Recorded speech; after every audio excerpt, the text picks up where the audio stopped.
fios e cabelos. Essa é uma aula que é fundamental aí para você. Bom, é importante você entender que para fios e cabelos, o que vai facilitar muito vai ser ter uma boa lapiseira. Essa daqui é uma 05, uma lapiseira 05 da Pentel.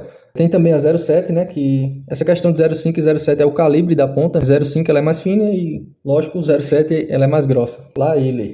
Então, é importante você ter uma lapiseira. Mas dá sim para fazer bons fios de cabelo com esse camarada aqui. Porém, você vai precisar muito de um apontador, porque com frequência você deve estar fazendo a manutenção ali da ponta, certo? Como é que funciona? No fio de cabelo, você vai seguir a mesma lógica do sombreamento. Você deve começar o fio fino, botar a força no meio do fio e no final você deve terminar suave.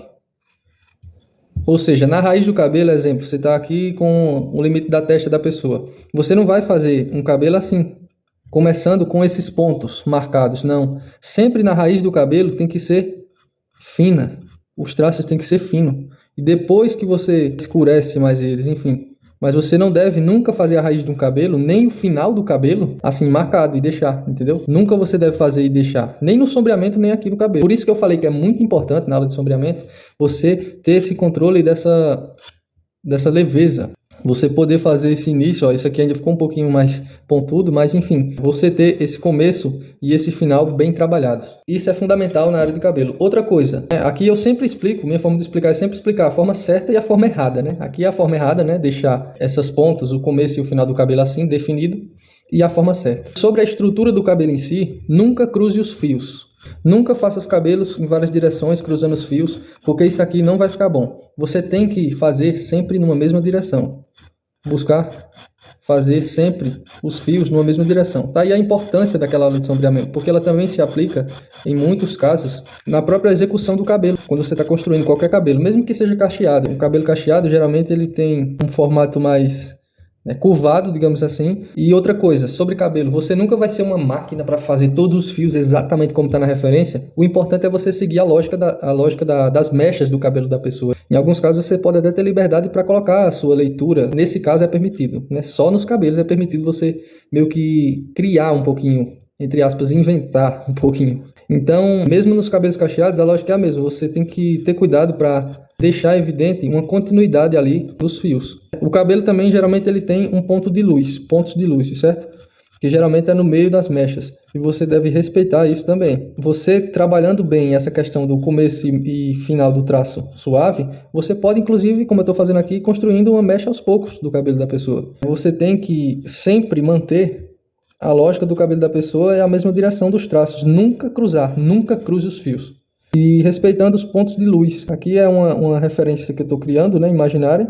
Porém, é só para você entender a lógica de como são feitos o cabelo. Tem que seguir sempre uma mesma lógica, né? Uma mesma direção. Os fios têm que estar sempre na mesma direção. E claro, vai ter curvas. Porém, se um fio curvar ali na referência, os outros também têm que curvar e seguir a mesma lógica, certo? Na lapidação dos fios, você sempre vai usar tonalidades escuras de grafite direto, nunca comece cinzazinho, fraquinho, não. Já começa com aquele tom mesmo, que vai ser o cabelo da pessoa. E a gente vai lapidar esses fios com a ferramenta secreta de sombreamento, que é o pincel. Ele que vai dar todo um realismo e acabamento no fio, quer ver? Você vai fazer ele em pé aqui, você vai passar indo e voltando suavemente também. Perceba que o pincel ele espalha menos, então ele é que vai ser a ferramenta usada para lapidar os fios, tanto para barba quanto para cabelos, enfim, vai ser o pincel, porque ele espalha menos, ele não desconstrói o traço. Tá vendo? Ele ajuda o grafite a penetrar na folha, porém ele não desconstrói as linhas. Se eu for ver, ainda tem os traços aqui evidentes, e aí depois você dá uma escurecida, se for preciso, né? Claro, de acordo com a sua referência. Se na referência estiver mais escuro, então reproduza. Você pode até dar uns evidenciados num traço aqui e ali. E aí depois, né, você pode pegar uma borracha ou uma caneta borracha se você tiver, e você faz uns risquinhos assim também para evidenciar o fio, se na referência tiver. Mas basicamente, todo esse conceito aqui é o principal para fios de cabelo. Primeiro, você tem que começar já escuro, né? Já começa escuro, nada de depois escureço. Se você quiser também é válido, porém é para você ser mais prático, né? Eu acredito que você já deve começar já com um tom próximo do que é o cabelo da pessoa. A menos que seja uma pessoa com luz ou um cabelo mais branco, mais pardo, aí você realmente vai dar uma controlada nessa leveza, porém deixando sempre nítido as linhas. Nunca cruze também os fios, né? Só recapitulando, e nunca deixe o início dos fios assim definido. Sempre procura ter essa questão da raiz, né? Do cabelo, né? Essa questão da ponta acabando assim sumindo, que é o mais próximo de um cabelo real, né? Você vai construir ele sempre numa mesma direção, nunca cruzar os fios. A questão da lapidação sempre com o pincel, né? Porque ele não desconstrói o traço. Se ele ajuda o grafite a penetrar melhor na folha, né? Fica um aspecto muito realista no seu trabalho quando você usa pincel. Ele dá um acabamento muito bonito no seu trabalho. Ele até dá uma escurecidinha também, até no sombreamento em si, ele acaba dando uma escurecida.